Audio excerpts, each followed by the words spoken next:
జీవితమున స్థిరత్వము కలుగును. అన్ని కష్టములు తొలగి ఆనందము కలుగును. ఐశ్వర్యము పెరుగును. సకల కార్యముల యందు ఆటంకములు తొలగును. 100 అశ్వమేధ యాగములు చేసిన ఫలితము కలుగును. అంతులేని యజ్ఞములు చేసిన ఫలితముతో పాటుగా అనంత అన్నదానము, గోదానము, భూదానము, సువర్ణదానము, కన్యాదానములు చేసిన ఫలితము లభించును.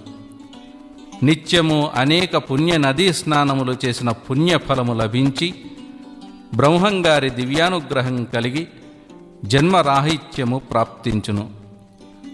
ప్రతిరోజు ఒక్క పర్యాయమైన విన్నవారికి ఈ ఫలితములు సంక్రమించును. 11 సార్లు విన్నవారికి మనోవాంఛితములు నెరవేరును. ఇది స్వామివారి వాక్యము. ఈ క్యాసెట్స్లో కాలజ్ఞానము మీరు వినినచో